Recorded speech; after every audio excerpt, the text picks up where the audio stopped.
The work we're doing at Imam Hospital is for very specific patients who still have high blood pressure, despite taking multiple antihypertensive medications.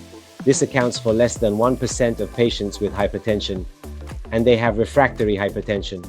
We perform sympathetic ablation in the walls of the right and left renal arteries, which was previously done using a different technique. It can also be done with this 3D mapping device.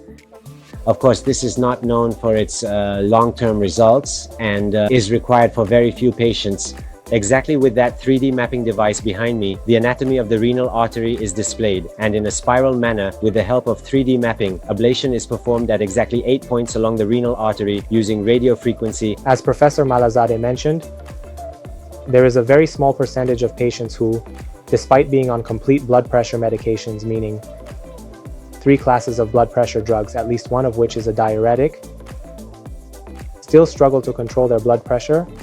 Even with 4 different types of blood pressure medications, it's still difficult to manage. A new option which has been brought up but was reconsidered because they hadn't monitored its long-term results is discussed. With the new tools that emerged and recent advancements, this option is being reintroduced in countries at the forefront of technology. They have their own specific tools, which we have less access to, easing access to carry out these procedures. However, we consulted the professor in electrophysiology and combined his equipment with intervention tools. We simulated work done with advanced equipment. This option is being discussed in leading tech countries. They have their own tools, but we have fewer of these tools. With those tools, it is easier to do this. We have guidelines from an electrophysiology professor and combined his equipment with intervention tools. Together, we simulated work done with advanced equipment. Now we hope to apply this to more patients and observe long-term results. If effective, it will significantly help patients with resistant hypertension. At Imam Khomeini Hospital, we will strive to manage these patients effectively long-term. Perhaps we can assist our country's people within our capacity.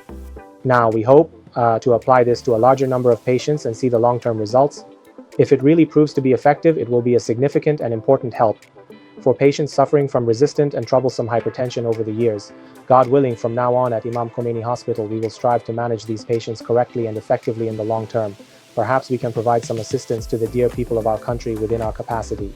A complete review has been conducted by our esteemed colleagues, particularly regarding the kidneys and the secondary causes of blood pressure. I didn't emphasize the scientific aspects much, but it's a thoroughly academic and calculated process step by step. In fact, this is the work we are doing.